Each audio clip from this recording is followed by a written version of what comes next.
Have you ever found yourself in a magic show, let's say watching David Copperfield? He's on stage, making elephants disappear, walking through the Great Wall of China, even levitating.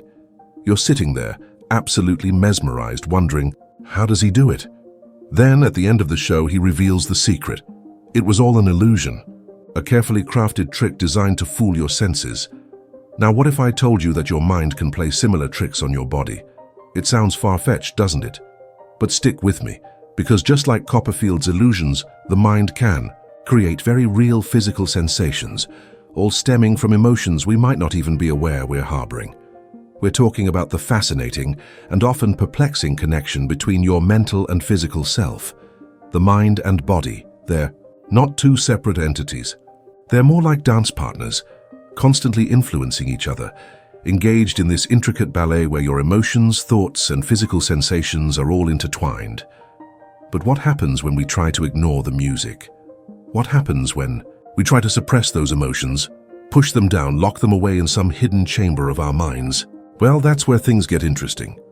You see, emotions are energy, a powerful force. And when you try to suppress them, that energy doesn't just vanish. It doesn't simply disappear into thin air. It transforms. It seeks an outlet. And often, that outlet is your body. Those repressed emotions, they can manifest as physical symptoms. Aches, pains, illnesses that seem to come out of nowhere. It's like your body is trying to send you a message, a desperate plea in a language you might not immediately understand. It's speaking to you through headaches, stomach issues, fatigue, and a myriad of other physical ailments. Think about it. How often do you push down feelings of anger, sadness, guilt, or even envy? We live in a society that often encourages us to suppress our emotions, to put on a brave face, to get over it. We're told that being emotional is a sign of weakness, that we should strive to be rational and logical at all times. But what if that very act of suppressing our emotions is actually harming us? Imagine for a moment that you're constantly clenching your fist, holding it in a tight grip day in and day out. Eventually your hand would start to ache, wouldn't it? The muscles would become strained, and you might even develop long-term problems. Well, repressing your emotions is similar.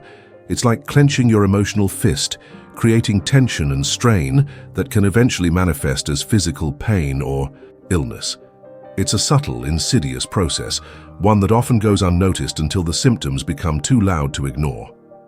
Now, let's talk about something that might surprise you. Your body is actually pretty wise. It's always communicating with you, sending you signals about what's going on beneath the surface. But are you listening? Are you paying attention to the subtle cues, the whispers of discomfort that might be trying to tell you something important? Learning to listen to your body is like learning a new language. The language of sensations, of subtle shifts in your physical state. It takes practice, patience, and a willingness to tune in to the subtle signals that you might have been ignoring for years. What if that nagging back pain isn't just about how you slept last night? What if it's connected to that resentment you've been holding on to for years? What if those recurring stomach problems aren't just about what you ate, but about the anxiety you've been swallowing down every day? It's like your body is sending out an SOS signal saying, hey, pay attention, something's not right here. The question is, are you willing to decipher the message? Are you ready to confront those emotions you've been trying so hard to avoid? This is where the journey of healing begins, a journey that starts with awareness, becoming aware of your emotions, acknowledging them, allowing yourself to feel them fully, even the messy, uncomfortable ones. It's about developing emotional honesty, being truthful with yourself about what you're feeling, even if it's painful or unpleasant. It is not enough to simply recognize these emotions. You must take action. This could mean many things, but it always starts with giving yourself permission to feel without judgment, without shame, without the need to immediately fix or change anything. It's about acknowledging your emotions as valid, as a natural part of being human. This process is not about wallowing in negativity. It's about acknowledging the full spectrum of your emotional experience, the light and the dark, the joy and the sorrow, the anger and the peace. Let's explore this a bit further. Think about the last time you felt truly angry. Did you allow yourself to fully experience that anger, or did you immediately try to push it away, to rationalize it, to tell yourself that you shouldn't be feeling that way? If you did push it down, did you notice any physical sensations that accompanied that suppressed anger? A tightness in your chest? A knot in your stomach? A throbbing headache? Those physical sensations could be your body's way of expressing the anger that your mind is trying to ignore. You see, the mind can be a master of disguise, a skilled magician of deception. It can convince you that you're not feeling what you're truly feeling. Consider this. A fascinating study published in the journal Psychosomatic Medicine found that individuals who habitually suppressed their anger were more likely to experience chronic pain. It's a compelling example of how unexpressed emotions can manifest in the body. Or think about the concept of stress eating. When we're feeling overwhelmed, anxious, or stressed, we often turn to food for comfort. It's a way of numbing our emotions, of avoiding the discomfort of what we're truly feeling. But that temporary relief comes at a cost. It can lead to weight gain, digestive problems, and a host of other health issues. And what about heartbreak? The profound sadness and grief that can accompany the end of a romantic relationship. Studies have shown that heartbreak can actually weaken the heart muscle, leading to a condition known as broken heart syndrome, which mimics the symptoms of a heart attack. Now you might be thinking, okay, I get it. Repressing emotions is bad, but how do I actually deal with them? How do I navigate this complex landscape of my inner world? That's where self-awareness comes in. It's about becoming a detective of your own inner world, a keen observer of your thoughts, feelings, and physical sensations. It's about asking yourself questions like, what am I really feeling right now? What triggered this feeling? Where do I feel this emotion in my body? Developing self-awareness is a skill, and like any skill, it takes practice. One helpful technique is mindfulness. Mindfulness is simply the practice of paying attention to the present moment without judgment. It's about observing your thoughts, feelings, and sensations as they arise without getting caught up in them or trying to change them. It's like watching clouds drift across the sky. You observe them, you acknowledge their presence, but you don't try to control them. You simply let them be. Another powerful tool is journaling. Writing down your thoughts and feelings can be incredibly therapeutic. It's a way of externalizing your inner world, of giving voice to the emotions that you might otherwise keep hidden. When you write, you're not just recording your experiences, you're processing them, gaining insights into your own patterns of thinking and feeling. But beyond awareness, there's another crucial element: compassion, self-compassion to be exact. It's about treating yourself with the same kindness, understanding, and empathy that you would offer a close friend who was going through a difficult time. It's about recognizing that you're human, that you're going to experience a full range of emotions. And that's okay. It's about forgiving yourself for your mistakes, for your imperfections, for not always being able to live up to your own expectations. It's about understanding that you're doing the best you can with what you have.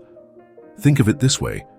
If a close friend came to you expressing their pain, their anger, their sadness, would you tell them to just get over it? Would you dismiss their feelings as invalid or unimportant? Probably not. You would likely listen with empathy, offer words of comfort, and try to help them through their difficult time.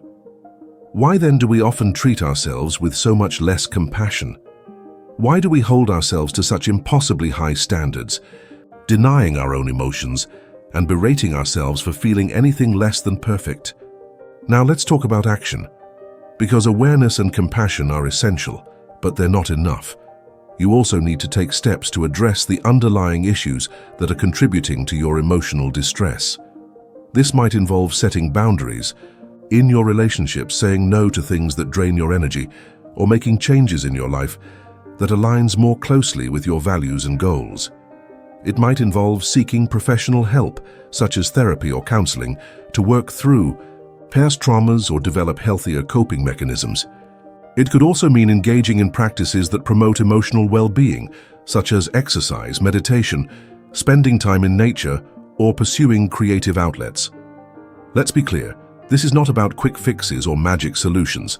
This is about embarking on a journey of self-discovery, a journey that requires courage, honesty, and a willingness to confront the parts of yourself that you might have been avoiding. It's essential to see this process as an ongoing, lifelong endeavor. It's not about reaching a destination where you're suddenly free from all emotional pain. It's about learning to navigate the ups and downs of life with greater awareness, resilience, and self-compassion. This journey is about recognizing that your body is not your enemy. It's your ally, your partner in this dance of life.